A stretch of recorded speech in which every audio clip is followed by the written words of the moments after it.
Só esperar começar. Pronto. Se quiserem, podemos começar a aula. Já vou liberar o Forms aqui no chat e a palavra-chave. Tá. Então, gente, hoje a nossa aula é sobre atendimento ao politraumatizado, né? Nosso conhecido ATLS. E hoje a aula vai ser ministrada por mim, né? Que sou Juliana, e pela Lana. A gente dividiu as partes, né? E por um imprevisto que aconteceu, a gente não conseguiu juntar tudo no mesmo slide, mas eu vou apresentar a primeira parte agora, e depois a Lana vai colocar a apresentação dela também. Então, gente, eu trouxe aqui um casinho clínico, né? E uma imagem para ilustrar, né? Um motorista de 44 anos de idade colidiu frontalmente contra um muro. No local, estava irresponsivo. Chegou ao hospital trazido pelo suporte básico, imobilizado em prancha longa, com colar cervical ventilado, com dispositivo de máscara com válvula e balão, né? Então, a gente tem aqui uma ilustração, basicamente, de todo um atendimento desde o início, né? Da identificação daquele ocorrido, daquele acidente, até a chegada desse paciente ao hospital. Mas, né, a gente para pensar, como que é feita a avaliação e a conduta em casos como esse, que são tão comuns e presentes na nossa vida, não agora, mas no futuro, né, em plantões aí da vida, nos pronto-atendimentos médicos. Então, hoje a gente vai falar, né, como eu já disse, o atendimento ao politraumatizado. E nisso a gente vai fazer uma breve introdução sobre o tema, falar sobre a preparação, a triagem, a avaliação primária, que é uma parte muito importante, né, que envolve o ABCDE do trauma, as medidas auxiliares à avaliação primária e à reanimação, a avaliação secundária, medidas auxiliares à avaliação secundária, reavaliação, tratamento definitivo e trabalho em equipe. Tudo isso dentro desse atendimento ao politraumatizado, que a gente chama de suporte avançado de vida no trauma, certo? Então, o tratamento, tratamento dessas questões, né, consiste na avaliação rápida dessas lesões que ocorreram por conta desse trauma, né, de diversas origens que pode acontecer. Então, essa avaliação rápida das lesões e a instituição também rápida de medidas terapêuticas de suporte de vida para evitar que esse paciente venha a óbito. E se isso não for feito, é quase regra que isso vai acontecer. Então, para a gente, o tempo, nesse caso, é essencial. O tempo é o que vai salvar o nosso paciente. Então, tudo tem que ser centrado para que as coisas sejam feitas dentro de um tempo estabelecido e de uma sistematização, como eu coloquei aqui, abordagem sistematizada, porque uma abordagem sistematizada é uma abordagem mais rápida, mais curta, porque ninguém fica pensando no que vai fazer, tá? Então, já está descrito, a pessoa só vai lá e faz, né? Então, essa abordagem tem que ser facilmente revista e aplicada. Bom, e o que a gente chama de avaliação inicial? A avaliação inicial, né, ela vai desde a preparação até o tratamento definitivo do paciente com trauma, tá? Então, ela engloba diversas etapas que a gente vai falar um pouco mais hoje aqui.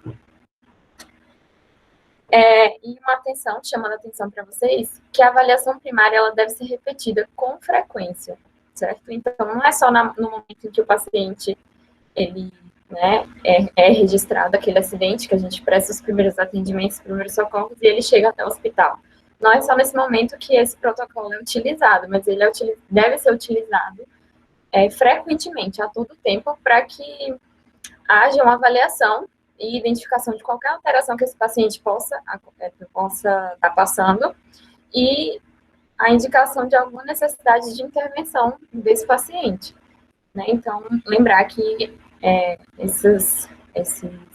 o ABCDE e tudo isso tem que ser aplicado o tempo todo, em todas as reavaliações. E nisso também vale ressaltar que tudo que eu vou falar, apesar de ser separado em partes, é tudo realizado simultaneamente, ao mesmo tempo. Então, a gente tem que ter isso em mente, que, na verdade, durante a prática, a gente não vai separar, mas para que se otimize e que né, fique bem detalhado, a gente separou em subtópicos, mas saibam que é tudo ao mesmo tempo. Bom, então, na preparação, a gente tem a fase pré-hospitalar, né, e a fase intra-hospitalar. Na fase pré-hospitalar, o que a gente tem de importante? A gente precisa de um entrosamento da equipe de atendimento, então não adianta ter uma equipe despreparada para receber esse paciente politraumatizado, porque esse paciente provavelmente não vai chegar com vida até o hospital. Então, a função do atendimento dessa fase pré-hospitalar é conservar esse paciente, manter ele bem, até que ele seja atendido numa unidade mais avançada, no nível mais alto de atenção. Então, você precisa desse entrosamento da equipe para que haja um bom funcionamento, uma equipe eficaz. E junto com isso, o hospital que vai receber esse paciente, ele já tem que ter sido notificado, né? Então, é aquela coisa, né? O paciente certo no local certo. Então, eles têm que saber para onde regular esse paciente, para que ele chegue no local certo e o atendimento seja prestado, né? E, para isso, nesse momento pré-hospitalar, você tem que fazer a manutenção da via aérea desse paciente. Você tem que controlar a hemorragia externa e controlar a hemorragia externa e prevenir o choque desse paciente, né? Porque a gente sabe que a maior causa de morte nesses casos é o choque hemorrágico, porque o paciente acaba tendo muitos traumas, perdendo muito sangue e evoluindo para choque, né? Também fazer a imobilização do doente para prevenir lesões, né, neurológicas. E outro objetivo da fase pré-hospitalar é que haja uma breve permanência na cena do atendimento. Então, a fase pré-hospitalar tem que ser curta, mais curta possível, para que esse paciente ele já receba uma atenção especializada. E, além disso, ele também é responsável por fornecer ao hospital as informações relacionadas àquele trauma, né? Já na fase intra-hospitalar, é necessário que haja um planejamento antecipado, né? Então, é bem o que a gente vê, eu sempre relaciono com Grey's Anatomy, né? Na série, eles sempre se preparam para receber os pacientes, é muito bonitinho isso. E realmente é o que precisa ser feito, né? Então, eles já sabem os pacientes que vão chegar, eles já sabem a causa daquilo e aí todos são chamados para fora para já receber esse paciente imediatamente, já iniciar o atendimento e o tratamento. Precisa ser preparada a área de reanimação desse paciente, precisa ter um equipamento apropriado, então, não só apropriado, mas organizado, testados e disponíveis, isso é muito importante. Não adianta só ter só existir o equipamento, existe, tá aqui no hospital, em algum lugar. Não, eles têm que estar ali perto, disponíveis, tem que ser testados para saber se eles são funcionantes ou não, e organizados para que a equipe saiba, de acordo com a sua função, encontrar aquele equipamento. Além disso, é necessário também que haja uma comunicação eficaz com o setor da radiologia. E nem todos os hospitais possuem setor. Então, essa é uma área, assim, que ainda é um pouco deficiente, mas que, né, em grandes centros, e o ideal que se acontecesse é que isso fosse unido, para que se houvesse uma resposta rápida das questões radiológicas, né, da avaliação radiológica desse paciente, para que a conduta fosse otimizada também. Bom, e aí, após essa fase de preparação, existe a fase de triagem. E é nessa fase, né, que há uma classificação dos doentes de acordo com o tipo de tratamento que ele vai ser, que ele necessita, certo? E também de acordo com os recursos disponíveis para que haja aquele tratamento. Por que a fase de triagem é importante? Principalmente nos casos em que há mais de uma vítima. Basicamente para classificar ela dentro dos recursos e dos tratamentos necessários. Então, quando existem múltiplas vítimas, o que acontece? Nesse caso, a prioridade de tratamento vão ser os pacientes com risco de vida iminente ou com traumatismo multissistêmicos. Então, aquele que vai ter prioridade é aquele paciente mais grave, ou que tem uma lesão mais grave, certo? Uma lesão que mata mais rápido, né? Não pode ser, por exemplo, porque a gente acaba confundindo uma lesão muito grande com uma lesão que mata muito rápido. Então, às vezes o paciente tem uma lesão grande, mas aquela lesão não vai levar ele à morte, né, sei lá, tão cedo, digamos assim. Mas outros, sei lá, a área é uma área muito nobre, romper uma artéria, e aquilo ali, se não for contido, o paciente vai morrer em poucos minutos. Então, isso, sim, é priorizar, entendeu? Esses pacientes, no caso de múltiplas vítimas. No caso em que há vítimas em massa, tipo atentados, enfim, nesses casos, aí o número de vítimas e a gravidade das lesões vão exceder a capacidade de atendimento. Isso é fato. Então, realmente vai ter que se priorizar algum ponto. Nesse caso, vai ser aqueles com maior chance de sobrevida. Então, basicamente, é isso que a gente precisa saber sobre a triagem. Outra forma, né, que os livros trazem de classificar dentro da triagem dos pacientes é o protocolo START, que vai classificar os pacientes em, basicamente, verde, vermelho e amarelo, né, seguindo esses passozinhos, que não vale a pena ficar lendo para vocês, porque é bem leitura mesmo, mas quando eu mandar aula, vocês dão uma olhadinha, que é bem importante também. Bom, e aí a gente vai para a avaliação primária, né, finalmente, que é o ABCDE propriamente dito. Então, lá, a sigla toda vem do inglês, né, às vezes não corresponde com o português, mas a gente relaciona também. Então, A vem de airway, né, ou seja, vias aéreas, e também vai ser avaliado nessa letra a coluna cervical do paciente, tá? B de breathing, né, que é a respiração do paciente. C de circulation, circulação. D de disability, ou neurological status, né, que é o déficit neurológico desse paciente. E o E de exposure, né, da exposição. Lembrar que o ABCD, ele pode e deve ser avaliado em 10 segundos. E aí, o ATLS traz qual a maneira rápida e simples de se avaliar um doente em 10 segundos. Então, uma forma rápida de se avaliar esse ABCD é quando você se apresenta ao paciente e pergunta o nome dele e o que aconteceu. Por quê? Porque quando o paciente ele responde, você já mata, assim, aquela história do coelho e da cajadada, né? Se o paciente ele tem uma resposta apropriada, sugere que não há um comprometimento grave de via aérea. Então, se ele consegue falar, é porque, né, a via aérea dele está aberta, de certa forma. A ventilação não está comprometida, porque para isso a gente precisa de todo o envolvimento também do sistema respiratório. E não há diminuição do nível de consciência. Então, se ele está orientado, se ele sabe o nome dele, então você já está ali avaliando o ABCD, praticamente. E quando você tem falha na resposta a essas perguntas, no caso, sugere a normalidade de A, B ou C. E aí você tem que otimizar seu tempo para que haja um tratamento e uma avaliação mais urgente nesses casos, né?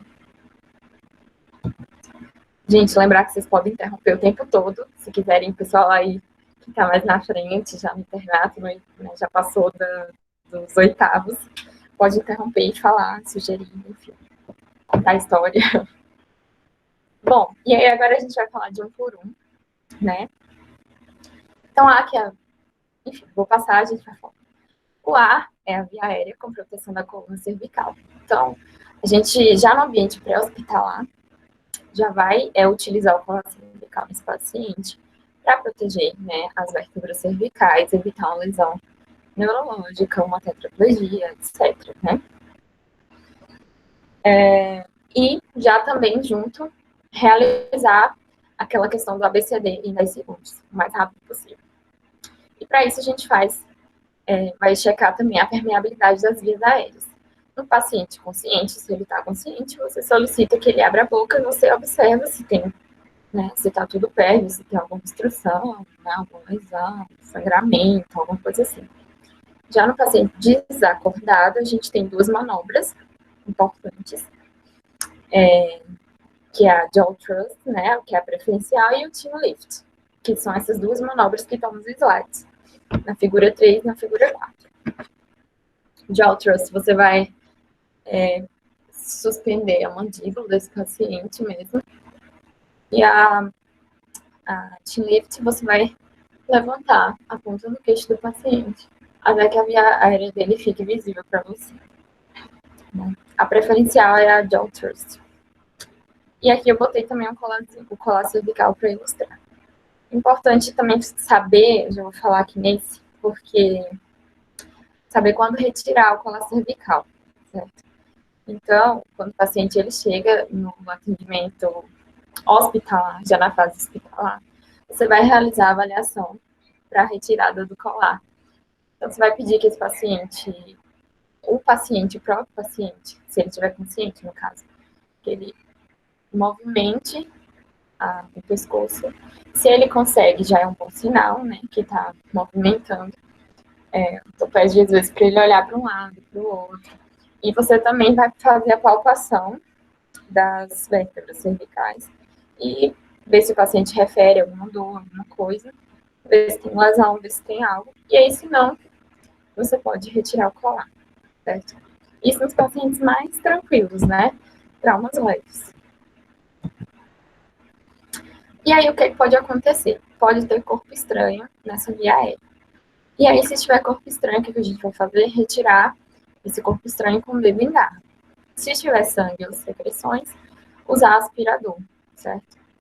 Não esquecer que todo paciente politraumatizado, ele deve receber oxigênio suplementar, que vai ser ofertado com máscara, certo? Cerca de 12, 15 litros de oxigênio por minuto. Isso é clássico. E aí, se o paciente está inconsciente, você considera a utilização da cânula orofaríngea e da cânula nasofaríngea. Que eu acho que a gente pode, né, quando acabar tudo isso, dar um pulinho lá no laboratório de habilidades médicas e olhar, ver se tem essas cânulas. E a gente falar um pouco mais detalhadamente, né, se for o caso, da utilização delas. E aí, caso o paciente ele não tenha capacidade de manter a via aérea pérvia, a gente tem que considerar uma via aérea definitiva, que é a IOT mesmo, a intubação.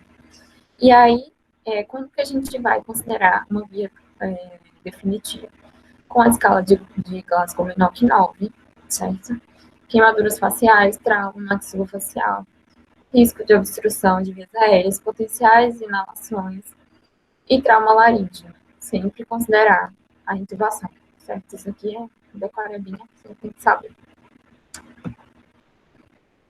Letra B, que é respiração, né, o breathing, e ventilação. A gente tem que ter muito cuidado. Por quê? Porque não adianta só avaliar se a via aérea está perto, né? Porque isso não garante que a ventilação desse paciente ela esteja adequada. Então, a gente precisa, sim, avaliar se esse paciente está respirando bem. E, para isso, a gente vai expor o pescoço e o peito desse paciente, fazer todas as etapas semiológicas, né? Fazer inspeção, ver se tem expansão da caixa torácica, fazer palpação desse paciente, percussão e ausculta para que haja assim, uma garantia de que está havendo fluxo de ar naqueles pulmões. E para a oferta de oxigênio suplementar também se utiliza a bolsa válvula máscara. Bom, e aí é importante a gente saber quais são as principais lesões que podem prejudicar a ventilação. Eu não detalhei cada um, porque senão ia ficar muito extenso e a gente ia ficar horas aqui.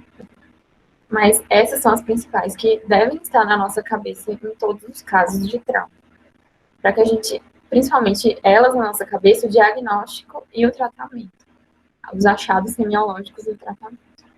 E aí, a gente tem o pneumotórax hipertensivo, tórax instável, contusão pulmonar, hemotórax maciço, lesão da árvore traqueobrônquica e pneumotórax aberto, certo? Isso tudo tem que ser identificado durante a avaliação primária. Isso não pode se deixar passar despercebido por nós, certo? Então, a gente precisa, sim, nesse momento, identificar se esse paciente apresenta algo mais grave, algum comprometimento pulmonar mais grave mesmo. Bom, e o C, que é a circulação com controle da hemorragia, a gente precisa lembrar que a hemorragia é a principal causa de morte no trauma. Então, se o paciente está hipotenso, é a regra, né, na TLS, que a gente sempre pense em hemorragia. Então, precisa se descobrir qual que está sendo o foco dessa hemorragia nesse paciente, né? E aí a gente avalia, né? Como é a avaliação do choque, a gente sabe, avaliar nível de consciência, a cor da pele, se está acinzentada, esbranquiçada, já indicou hipoperfusão naquele local. Avaliar os pulsos centrais bilaterais, né, se eles estão filiformes, já ficar bem assim, atento a isso, porque é aquela coisa, se deixar passar, vai custar a vida do paciente mesmo. E nisso a gente, para se precaver, já obtém 2 acessos intravenosos calibrosos, já repõe com regiolactato, com ácido tranexâmico também, né? Isso de acordo com aquela tabelinha de choque hemorrágico, que a gente tem aquelas classes do choque hemorrágico, que ali merece só uma aula para ela também. Então, eu não coloquei aqui, mas existe, a gente sabe. Então, a partir das classes, a gente tem a reposição que precisa ser feita. Então, sempre estar atento a isso.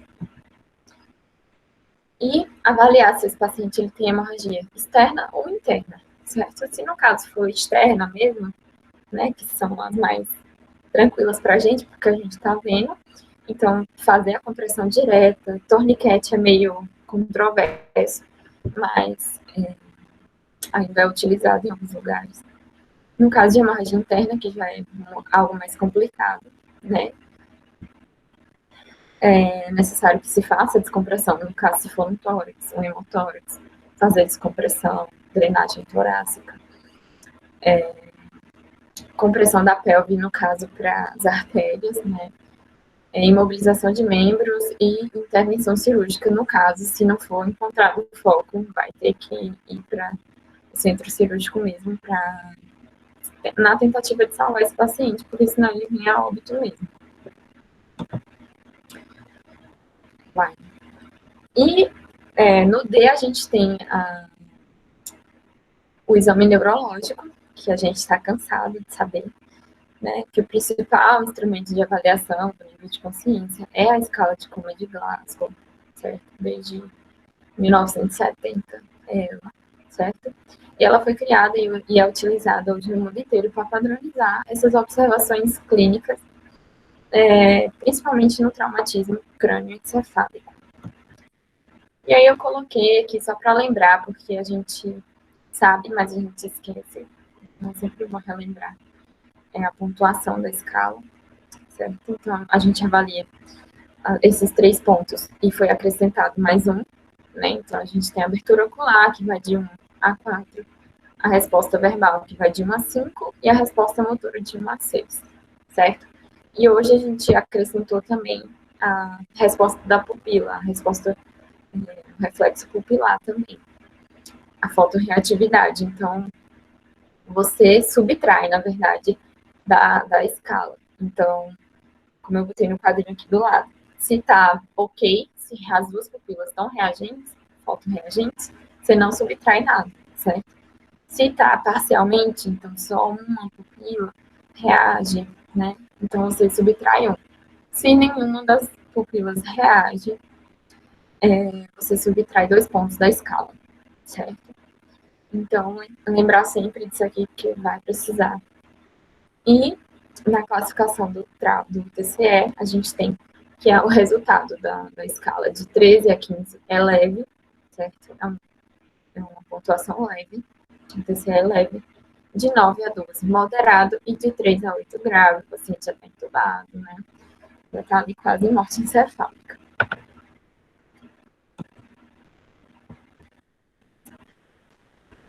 Gente, vocês estão me ouvindo? Sim, Ju, estamos ouvindo sim. Ok, porque eu tô falando aqui, agora que eu parei pra pensar, gente, será que alguém tá me ouvindo? Enfim.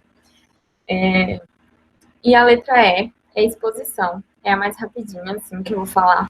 Exposição com controle do ambiente, certo? Então, a gente precisa despir esse paciente para que a gente avalie qualquer foco, né, que possa causar algo nesse paciente que esteja presente nele. Então, a gente vai retirar roupa, para que haja essa avaliação minuciosa de todos os pontos desse paciente. E, porém, com muito cuidado para que se evite a hipotermia, certo? Que é um dos pontos principais no trauma. Pergunta de preceptor. Então, a gente precisa aquecer esse paciente. Ele vai estar despido, mas a gente precisa aquecer com a motor térmica, certo? Proteção neurológica. E aquecer o ambiente também, inclusive na infusão de soluções aquecidas também. E também, com essa exposição, a gente consegue encontrar os focos de hemorragia, os possíveis focos de hemorragia nesse paciente. E aí, com esses focos identificados, a gente consegue fazer um controle, né? E aí conseguir reverter um quadro que poderia causar uma morte ou um choque, né? E é basicamente isso, gente. A minha parte da apresentação. Agora tem a parte da outra. Beleza, Ju, obrigado. Foi ótima apresentação. Nada. Vou parar aqui.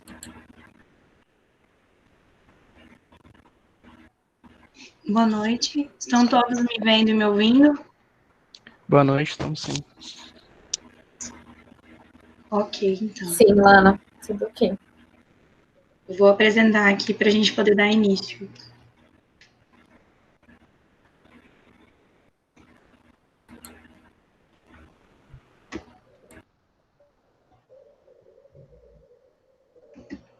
Só um segundo. Vocês ainda conseguem me enxergar? Sim. Sim. Ok.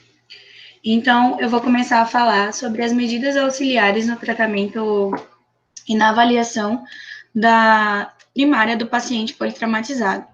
O que são essas medidas auxiliares?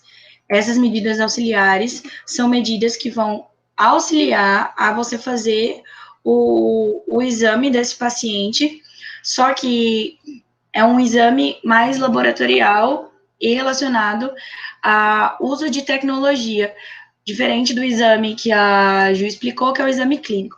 Então, a gente tem que as medidas vão incluir a monitorização eletrocardiográfica, a cateterização urinária e gástrica, e outras medidas como monitorar a frequência respiratória, realizar a gasometria arterial, realizar a oximetria de pulso e a aferição da pressão arterial e os exames radiológicos quando necessários. Então, começando pela monitorização eletrocardiográfica, ela é sempre necessária em todos os traumatizados. Por quê? Porque a presença de certos tipos de alteração eletrocardiográfica podem nos direcionar para certos tipos de etiologia. E quando a gente trata um paciente com a sua etiologia conhecida, tratando a causa é muito mais eficaz. Então, a presença de arritmias, dentre elas, taquicardias, fibrilação atrial, contrações ventriculares, alterações do segmento ST, tudo isso pode indicar um trauma cardíaco contuso, ou seja, um trauma torácico. A atividade elétrica sem pulso pode indicar um tamponamento cardíaco, um pneumotórax hipertensivo ou uma hipovolemia profunda. Quando você tem o paciente está apresentando um quadro clínico de bradicardia, contusão aberrante, condução aberrante, perdão, e extrasístoles, isso já indica que o paciente está passando por um período de hipóxia ou hipoperfusão, ou até mesmo por uma hipotermia extrema. Então, todos esses sinais já vão direcionando a gente. Podem perguntar também qualquer dúvida que tiverem no meio do processo. Sobre as sondas. A sondagem, ela é útil por dois aspectos. A sondagem urinária, ela é útil porque ela vai, muitas vezes o paciente, ele não está conseguindo realizar esse controle do débito urinário, e a sondagem vai auxiliar o paciente nessa qualidade de vida, e também porque vai nos permitir coletar diversas amostras de urina para que possamos realizar os exames tanto de EAS, urocultura, etc., com mais frequência. A gástrica, também pelo alívio, mas principalmente por facilitar a lavagem quando necessário. Então, a urinária. O débito urinário ele é um indicador sensível de volemia, e ele reflete a perfusão renal. Por isso que a monitorização desse débito ela é muito importante, porque a pessoa que vem com politrauma, a gente ainda não sabe a etiologia desse paciente. O que está acontecendo, ou o que no plural está acontecendo, porque são várias lesões, vários sinais e sintomas clínicos, então é sempre importante passar uma sondagem vesical para a gente poder continuar avaliando o débito urinário, em conjunto acabando avaliando a volemia desse paciente. A cateterização transuretral da bexiga ela é contraindicada nos casos em que há suspeita de lesão uretral, e tem 3 características que a gente deve suspeitar, que é sangue no meato, equimose perineal ou deslocamento da próstata, ou ela não ser palpável no toque retal. Tudo isso influencia a gente a pensar se vai passar ou não vai passar a sonda. Dessa maneira, a colocação não deve ser antes que seja realizado, não deve ser utilizado antes que seja realizado um exame do reto e da genitália, porque você não vai saber se tem essas contraindicações ou não. Além disso, anormalidades anatômicas, elas também podem prejudicar a utilização dessa sondagem. Então, nesse caso, você deve evitar a manipulação excessiva da uretra e fazer o uso de instrumentos especializados para as pessoas que têm essas anormalidades anatômicas, como estenose da uretra, hipertrofia prostática, para que você possa realizar o exame. Aqui, gente, é um passo a passo de como que a gente passa a sondagem. Eu coloquei aqui, essas imagens são retiradas do slide da professora Ítala Pérez, que deu essa matéria no 6º semestre de habilidades cirúrgicas, a nível de conhecimento mesmo. Acredito que esse não é o nosso foco, então vou passar, mas quem quiser ver, tá tudo aqui em animação. Indo para as sondas gástricas. A sonda gástrica ela vai ser indicada para reduzir a distensão gástrica, para diminuir os riscos de aspiração também desse paciente e para avaliar a presença de hemorragia no trato gastrointestinal, no trauma, principalmente o trato gastrointestinal alto. A descompressão do estômago vai reduzir o risco de aspiração, mas não vai evitar esse risco 100%. E o conteúdo que está no estômago, ele não é drenado. Ele continua no mesmo lugar, sendo a sondagem, ela, por o fato de o conteúdo estomacal não ser drenado, ela pode induzir o paciente a vômitos. Então, é importante, na hora que for realizar esse atendimento, você fazer toda essa questão de conversa com o paciente para poder deixar ele bem ciente do que pode acontecer.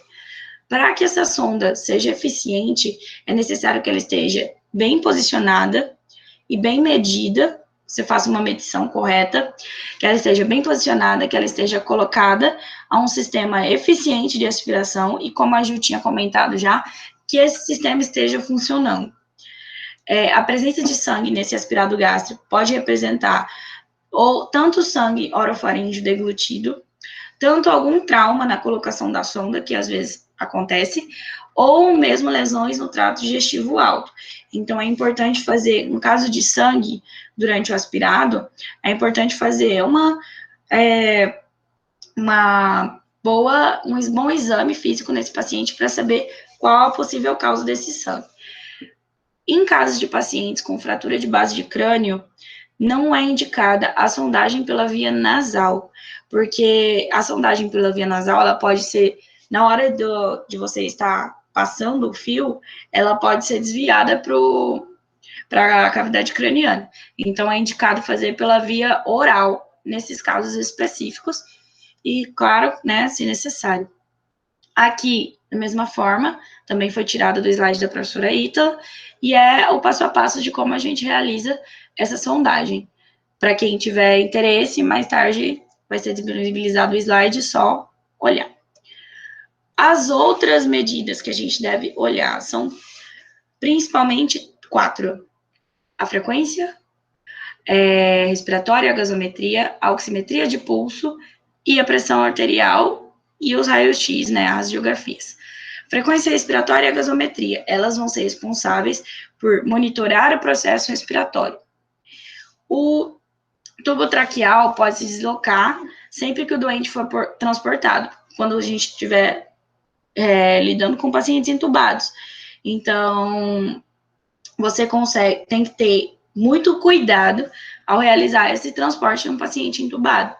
Um detector colorimétrico de dióxido de carbono permite detectar esse gás na mistura exalada, que é um exame que é realizado junto com a gasometria, para ver como que está a questão respiratória, de funcionamento respiratório desse paciente. Isso vai ser útil, por quê? Porque a gasometria, ela é um exame extremamente importante. A gente descobre se o paciente está em acidose, em alcalose, tanto respiratória quanto metabólica, pela gasometria. Ela vai indicar coisas muito importantes do paciente, como nível de pH sanguíneo do paciente. Então, a gasometria, assim como as provas de função pulmonar, elas devem ser feitas da maneira mais correta possível para a gente poder ter um valor fidedigno. Esse colorimétrico que eu falei, ele é utilizado para ver se o tubo traqueal está colocado sobre o lugar certo, sobre a ventilação mecânica e não no esôfago. Porque se esse tubo está colocado no lugar errado, além dele prejudicar o paciente, ele pode dar alteração nos exames ou nem permitir que esses exames sejam realizados. Isso, principalmente a gasometria, é um exame crucial no paciente grave. E o politraumatizado geralmente é um paciente grave. Então, é bastante importante isso que a TLS trouxe.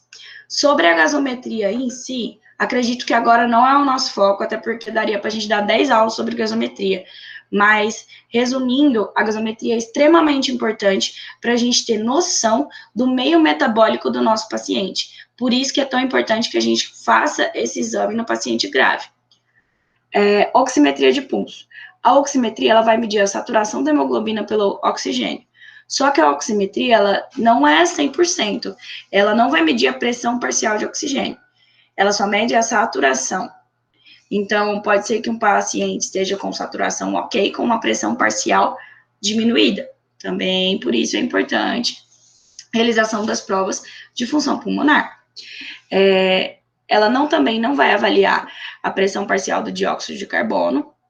E a saturação da hemoglobina obtida pela oximetria do pulso, ela deve ser sempre comparada à gasometria arterial. Geralmente é para bater. Se não bater, alguma coisa está errada. Ok?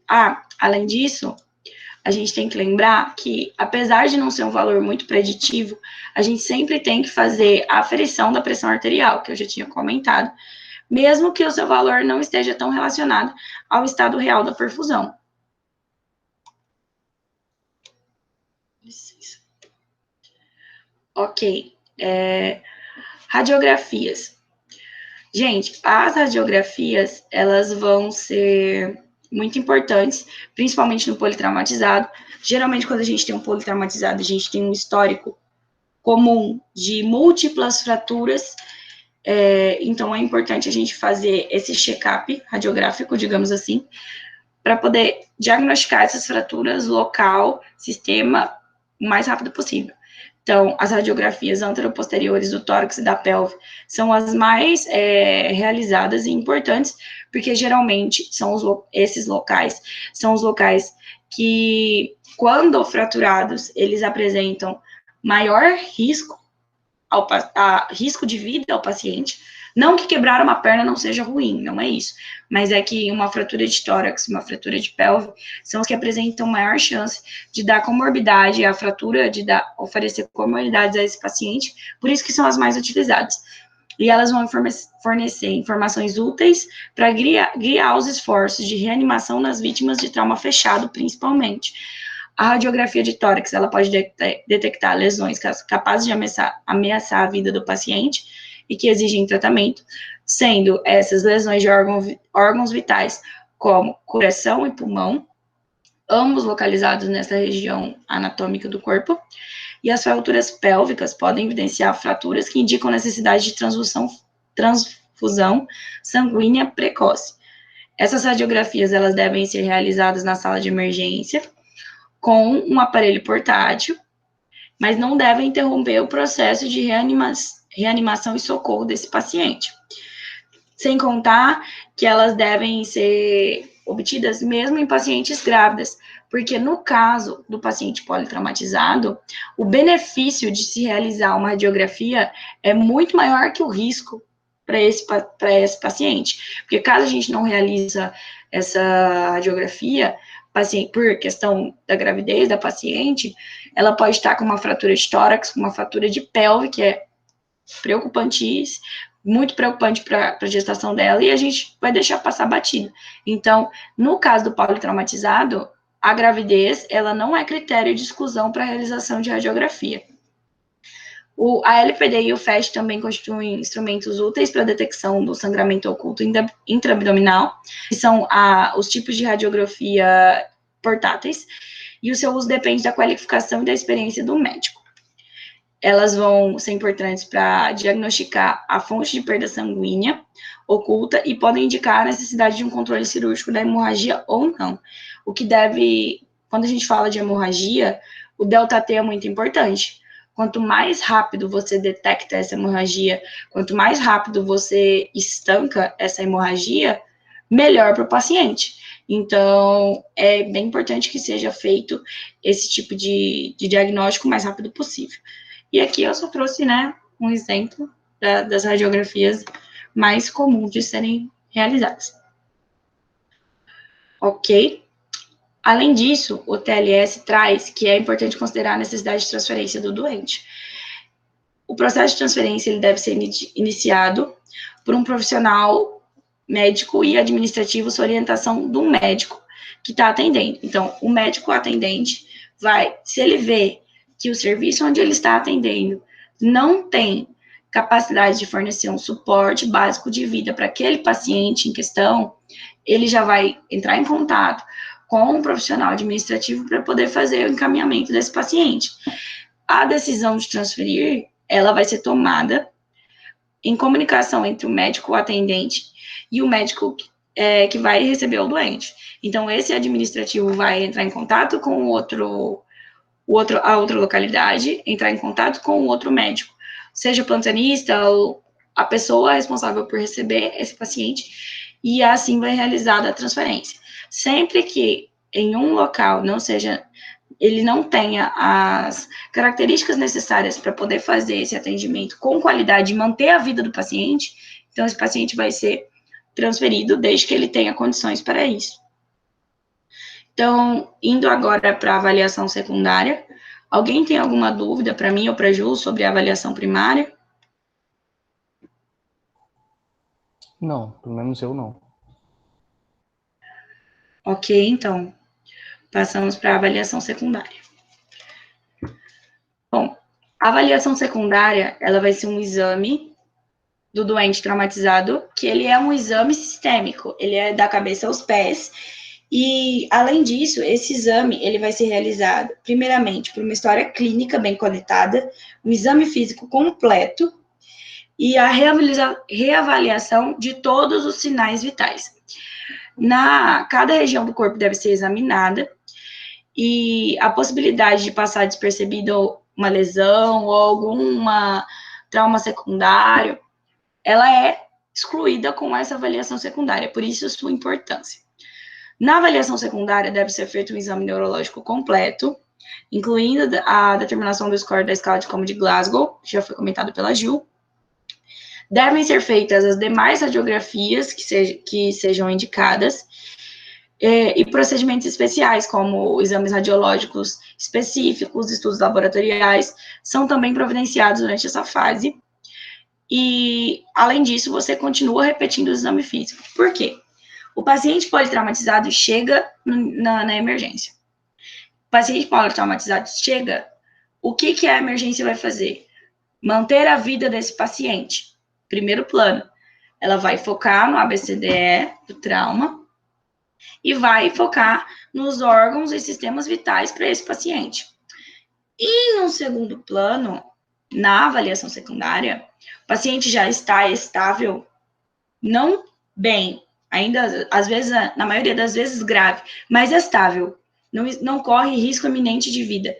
Nesse caso, aí a equipe vai entrar com avaliação secundária, que é para ver outras lesões, outras comorbidades, outras questões de saúde, clínicas, etc., que podem estar afetando a vida de um paciente. Então, por exemplo, chega um politraumatizado com fratura de costela, fratura de face, fratura de mão. O que a equipe vai ver primeiro? Fratura de costela, por quê? Perfuração de pulmão. Pulmão, respiração, órgão vital. Depois, quando esse paciente estiver estável, drenado, ok? Aí vai passar para as outras fraturas. Então, essa é a importância desse tipo de avaliação, para não deixar nada desse paciente passar.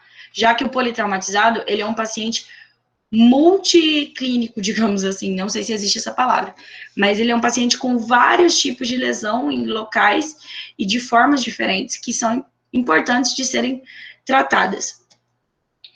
Sobre a história do paciente, o que é importante a gente saber? A história do trauma. Então, ver a história do atendimento pré-hospitalar em relação a esse paciente, perguntar para os familiares ou para as testemunhas como que aconteceu a história do trauma, a lesão, o tipo de lesão, o mecanismo de lesão, tudo mais.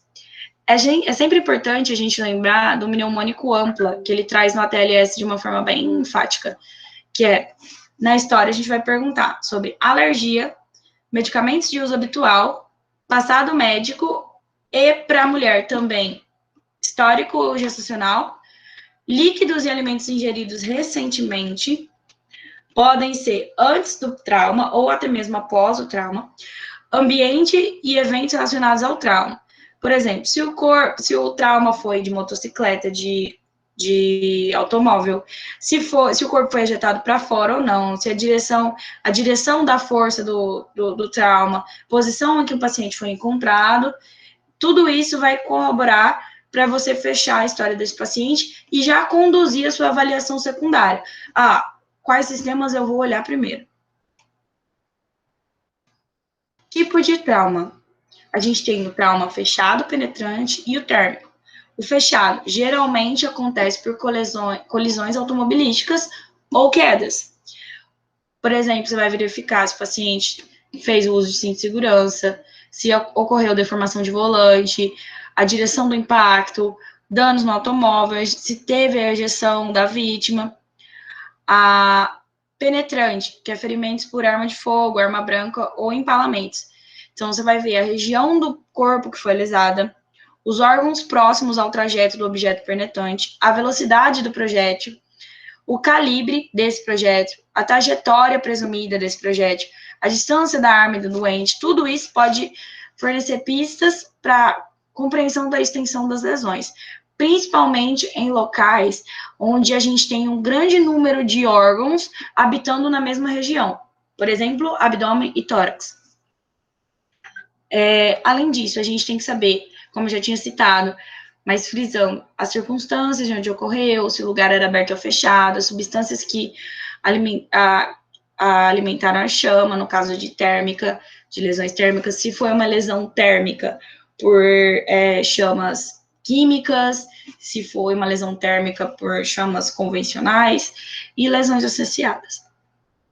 Aí aqui a gente tem uma tabela do próprio ATLS, falando certinho, passo por passo, dos tipos de impacto e mecanismo de trauma e as possíveis lesões. Aí mais tarde, se vocês tiverem curiosidade, só olhar aqui no slide. Bom, terminando sobre avaliação secundária e entrando na sua parte mais importante, a gente tem o exame físico. Como eu disse, o exame físico, ele deve ser geral, global.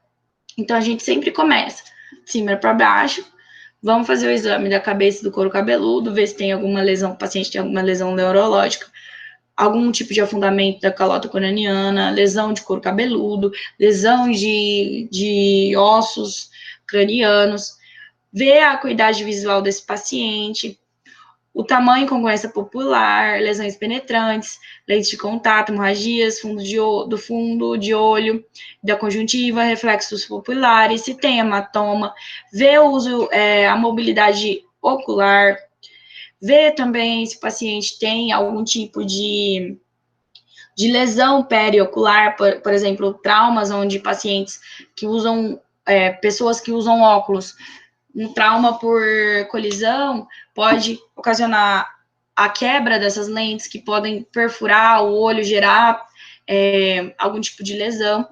E a palpação também na cabeça e pescoço, a palpação das estruturas ósseas, maxilofaciais, e o exame intraoral também é muito importante. Continuando, a gente faz o exame da face. O que é preocupante sobre o exame da face, que eu até coloquei aqui em verde, que é obstruções das vias aéreas e as hemorragias. O restante, ele vai ser tratado e após a estabilização do quadro clínico do paciente, somente você vai fazer um exame das estruturas ósseas, oclusão dentária e avaliação intraoral e partes moles. Sobre o exame da face, existem alguns sinais semiológicos que são muito preponderantes. O principal para um paciente politraumatizado é o famoso sinal do guaxinim. O sinal do guaxinim, ele é um sinal que indica fratura de base de crânio. Então, você vê um paciente com sinal do guaxinim, opa, politraumatizado, vou chamar um neurologista, vou chamar um neurocirurgião, vou encaminhar esse paciente para a clínica neurológica. Então, até porque base de crânio é um dos traumas mais preocupantes e fatais. Então, sempre importante, quando a gente vai analisar a face, lembrar também daquela parte da semiotécnica, da semiótica, das habilidades médicas mesmo, para poder olhar para o paciente e diagnosticar alguns sinais e sintomas que são sugestivos. Passando para a coluna cervical e pescoço, a gente vai fazer inspeção, palpação e ausculta do pescoço, principalmente para ver as jugulares e carótidas, ver se tem turgência de jugular, ver se tem, fazer a ausculta das carótidas. As carótidas devem ser palpadas e auscultadas para verificar a presença de frêmito, sopro, que vão indicar alguma alteração em nível cardíaco. Trauma fechado de pescoço pode produzir lesões que se manifestam tardiamente. Então, é importante fazer esse exame físico para ver se consegue captar já indícios desse tipo de trauma. Ainda sobre o exame físico, dessa parte, tirando aqui, tratando especificamente de cada parte, você só vai retirar o colar cervical depois de uma avaliação radiológica desse paciente, porque o colar cervical, ele vai estar ali estabilizando a região cervical e base de crânio desse paciente. Então, ele é muito importante, só pode ser retirado quando o paciente está em segurança, e deve-se ter muito cuidado com o trauma craniano e maxilofacial neste caso. No pescoço, aquela parte que eu já comentei, e a avaliação cirúrgica, você deve ver hemorragia arterial ativa, ou hematoma em expansão, frêmito arterial, lesão de via aérea, que são as partes que devem ser avaliadas de uma forma mais incisiva. Indo para o tórax. O tórax, ele deve ser inspecionado primeiramente de uma forma visual, em suas faces, tanto anterior quanto posterior, e a palpação da região do tórax deve ser feita em toda a região da caixa torácica, incluindo clavículas, arcos costais, externo, esta região aqui que a gente consegue palpar ápice de pulmão e toda a região pulmonar. Avaliar a presença de contusões ou hematomas na parede torácica. Sobre a radiografia dessa região, faz parte da avaliação secundária e confirma a hipótese. Os idosos, eles são menos tolerantes ao trauma torácico, e isso conduz para insuficiência respiratória. Então, é importante avaliar nessa população em uma avaliação mais recente, não demorar tanto para avaliar. Sinais que a gente pode encontrar: timpanismo, percussão, que sugere um pneumotórax, realizado principalmente por fratura de coluna, de costela, abafamento de bolhas cardíacas na pressão ou pressão de pulso diminuída, que sugere um tamponamento cardíaco, e maciçeza percussão, que sugere já um hemotórax. Sobre a avaliação do abdômen, devem ser identificadas e tratadas de maneira agressiva, e assim, a avaliação do abdômen, o paciente ele tem que ser avaliado rotineiramente. Não adianta você falar, o paciente está ali politraumatizado, já tiramos do risco de vida, está ali na internação, avaliamos uma vez e acabou. Não. Rotineiramente, esse paciente deve ser avaliado e ele deve ser evoluído, porque, como eu já comentei, o abdômen, ele é uma região de múltiplos órgãos, e ele pode dar uma clínica muito diversa, dependendo do local afetado. Sem contar que existem órgãos extremamente importantes no abdômen. Então, ela é uma região que deve ser olhada com mais cuidado. O exame inicial normal do abdômen não exclui as lesões intraabdominais significativas. Os doentes com hipotensão inexplicada, lesão neurológica, alteração de sensibilidade do sensório e com achados abdominais duvidosos devem ser considerados para o lavado peritoneal ou para o FAST, e avaliar possível fratura de arco costal e nunca excluir possível fratura de pelve. Os achados abdominais duvidosos são candidatos à lavagem peritoneal, que foi o que eu acabei de falar, e a intervenção cirúrgica rápida, ela pode ser necessária, já que fraturas pélvicas podem ser suspeitadas, e essa intervenção cirúrgica, ela vai ser sempre necessária quando o paciente está baixando o estado geral.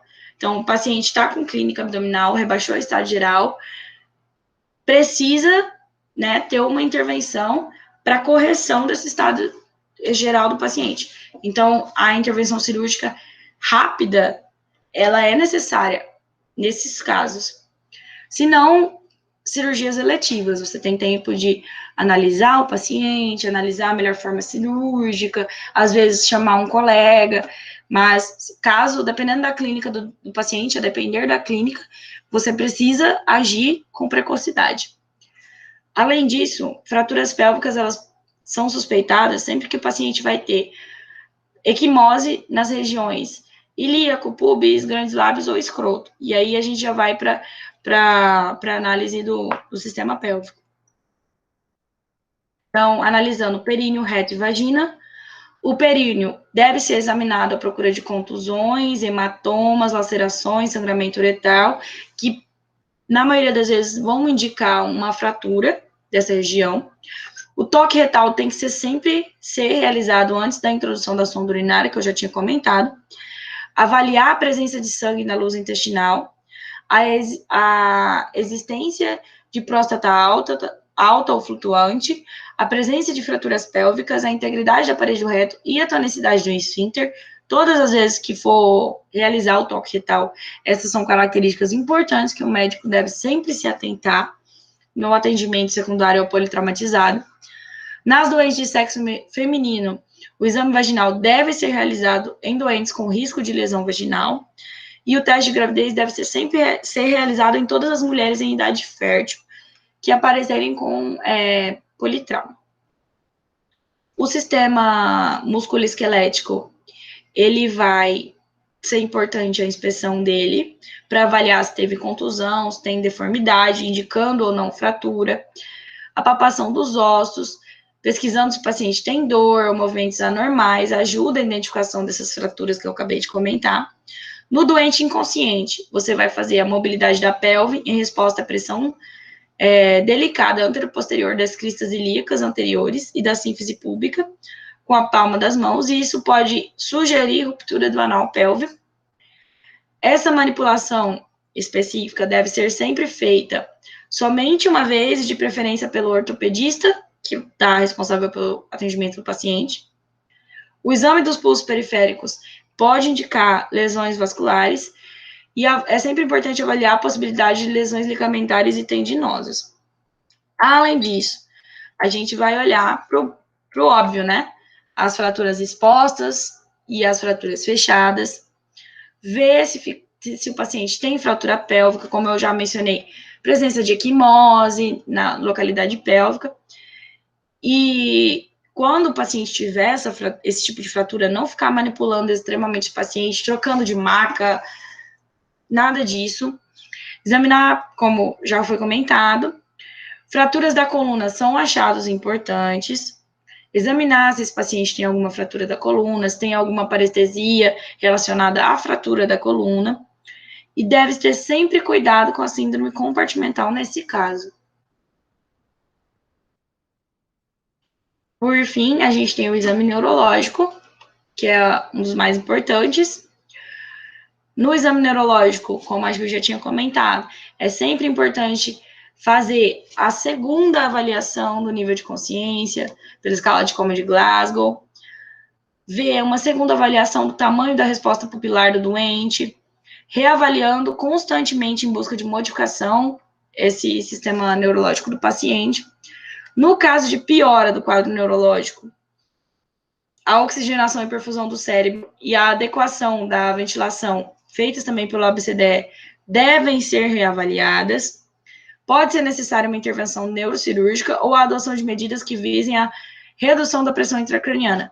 Lembrando que, quando a gente tem um paciente politraumatizado neurológico, e esse paciente apresenta uma clínica neurológica significativa ou uma redução significativa, o paciente chega no politrauma, na porta, bem, e na avaliação inicial, com, sei lá, um Glasgow de 10 a 12, e depois ele rebaixa, é sempre importante lembrar de comunicar ou o neurologista, ou, principalmente, nesse caso, o neurocirurgião que está trabalhando no local, o colega, o plantonista, para estar avaliando esse paciente de uma forma mais detalhista. Os doentes com trauma crânioencefálico vão precisar sempre desse parecer de um neurocirurgião, e qualquer evidência de perda de sensibilidade, paralisia, parestesia, fraqueza, diminuição de força de membro superior, você vê, ou inferior, vai sugerir uma lesão mais grave da medula ou do sistema nervoso periférico. Lembrando sobre a fraqueza, é sempre importante a gente fazer a avaliação de força pelaquela classificação AVA, porque ela vai conseguir quantificar a perda de força desse paciente. Isso vai já indicar a nossa clínica. Deve você, como eu falei, chamar o neurocirurgião, se possível. Se não for possível, pelo menos um neurologista para poder avaliar esse paciente. Fazer uma avaliação sensório-motora completa. Reavaliar nível de consciência, porque esse paciente pode evoluir com hipertensão intracraniana, hematoma epidural, subdural, posteriormente. Então, é o caso que eu falei, o paciente chega com Glasgow 12 para você, depois de uma semana ali na UTI, ou 3 dias, ele rebaixa. E rebaixa, ele está fazendo uma hipertensão, ou um hematoma epidural, subdural, você não está sabendo.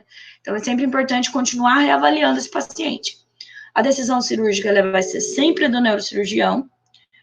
Nunca um cirurgião geral vai poder falar esse paciente vai para operar ou não. Evidências da fraqueza, perda de sensibilidade, elas vão ser sempre anotadas no prontuário. E sobre a avaliação secundária, é isso. Se vocês tiverem alguma dúvida, podem perguntar. Para a gente caminhar para o fim já, temos as medidas auxiliares com relação à avaliação secundária. Essas medidas auxiliares, elas vão fazer o quê? São importantes para minimizar as lesões não diagnosticadas, porque elas vão ter um alto índice de suspeição e monitoramento contínuo do estado clínico do paciente, através das medidas auxiliares, não só do exame físico, como também dos exames laboratoriais necessários para cada clínica desse paciente. Então, a gente vai realizar sempre testes diagnósticos especializados para identificar lesões específicas, como radiografias adicionais da coluna e das extremidades, tomografia de crânio, tórax, abdômen, coluna, urografia, em caso de trauma de pelve, ultrassom transesofágico, broncoscopia, esofagoscopia e outros diversos e inúmeros exames laboratoriais ou de imagem que sejam necessários para a gente desvendar a clínica daquele paciente. Radiografias completas da coluna e tórax lombar, elas devem ser obtidas por meio de uma unidade portátil para evitar a movimentação desse paciente, principalmente se é um paciente com trauma pélvico. Trauma pélvico não movimenta. Isso é gravar no coração. Trauma pélvico, paciente com trauma pélvico, você não movimenta. Outra coisa, paciente com TCE, você vai chamar um neurocirurgião. São coisas que a gente tem que saber e tem que estar muito claro na cabeça da gente. Além disso, a gente tem como medidas auxiliares manter a proteção da coluna, que foi estabelecida durante a avaliação primária, se ela foi estabelecida, reavaliar os sinais vitais todas as vezes, o débito urinário constantemente também, realizar o alívio da dor e da ansiedade de uma forma eficiente, pode usar opiáceos intravenosos ou ansiolíticos se for necessário, mas lembrando sempre da escala analgésica da dor, né, que é aquilo que a gente sabe, então não ofertar nenhum medicamento que o paciente não necessite e tentar usar o medicamento mais fraco possível para sanar a dor daquele paciente. E sempre evitar a depressão respiratória. Se o paciente está em ventilação mecânica, avaliar com frequência os parâmetros ventilatórios desse paciente, avaliar com frequência a gasometria desse paciente, evitar que esse paciente tenha alguma disfunção metabólica que possa alterar no nível tanto de perfusão respiratória quanto de volemia desse paciente. Então, é sempre importante a gente fazer tudo isso. Por fim, a reavaliação do paciente, de uma forma geral, e o tratamento definitivo. A reavaliação dele, mesmo depois da avaliação secundária, ela é extremamente necessária. À medida que as alterações são tratadas, elas podem evidenciar outras alterações, porque, como eu disse, a gente é levado pelo protocolo a sempre olhar para o mais vital e principal e o mais preocupante. Então, a gente tem que continuar a reavaliação de um paciente politraumatizado, até mesmo depois de longos períodos de tempo, como 6 meses depois do trauma desse paciente, até 1 ano depois do trauma desse paciente, para sempre estar tentando diagnosticar outras alterações que foram deixadas passar durante a primária, a secundária, a terciária, ou se o paciente teve alguma comorbidade relacionada a algum tipo de lesão que ele obteve no politrauma.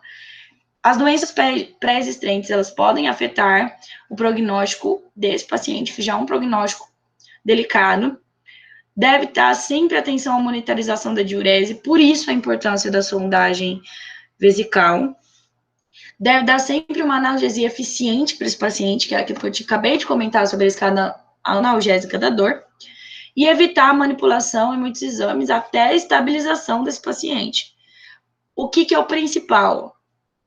Manter a vida. Paciente com risco iminente de vida, você vai no que está causando risco iminente de vida. Depois, tratar a lesão. Depois, melhorar a qualidade de vida. Então, é sempre nessa trajetória que a gente realiza o tratamento. Também, cogitar a transferência para o outro centro, com melhores condições para manter o suporte básico de vida do paciente, que eu já comentei. Todo atendimento, isso até para a segurança do médico, deve ser sempre meticulosamente anotado no prontuário. Consentimento deve ser, toda vez que for realizar alguma manifestação cirúrgica, deve ser informado. A evidência forense, que o ATLS traz, é guardar os projéteis, as drogas, e entregar tudo isso que foi coletado com o paciente, ou com a família, ou com os próprios curiosos, testemunhas, para a polícia. E o trabalho de equipe, a liderança do médico do ATLS é muito importante nesse caso. Sobre o tratamento definitivo, ele vai ser realizado num local que tenha capacidade de tanto capacidade de pessoas, de médicos que tenham formação, especialidade para isso, quanto de capacidade de recursos. Então, a gente sempre vai levar em consideração os critérios de triagem interhospitalar, que eles vão ajudar a determinar o grau, o ritmo, a intensidade do tratamento inicial, que devem ser administrados a esse doente traumatizado. Se caso você vai fazer uma avaliação detalhada também das lesões do doente e da capacidade da instituição. Se caso a instituição não tiver, vai transferir o paciente, como eu já comentei. E lembra sempre de analisar o estado fisiológico do doente, presença de lesões, mecanismo do trauma, as lesões associadas e outros fatores que podem alterar o prognóstico desse paciente. O hospital apropriado mais próximo deve ser escolhido com base na sua capacidade de tratar definitivamente o doente traumatizado. E quando a gente fala tratar, isso é importante tanto na avaliação primária quanto na secundária. Às vezes o politraumatizado chega e aquele serviço, ele tem condição de dar o suporte básico de vida numa avaliação primária, mas às vezes na avaliação secundária ele já não tem mais esse suporte, esses recursos, seja recurso humano, seja recurso de equipamentos. Então é sempre importante você ofertar o melhor possível para o seu paciente. Essas foram as nossas referências. A gente usou basicamente o ATLS. E muito obrigada. Beleza, meninas. Obrigado pela aula. A da aula das duas foi excelente, né? E agradeço a todos também que estiveram presentes. E o formulário de presença vai ficar aberto até às 21 horas do horário de Mato Grosso, tá? Então, quem não preencheu ainda, preenche, para contabilizar a presença. Obrigada. Alguém tem alguma dúvida para mim ou para a Ju? Obrigada, gente. Qualquer coisa você falar. Peraí, Débora, que eu vou mandar o link de novo aqui.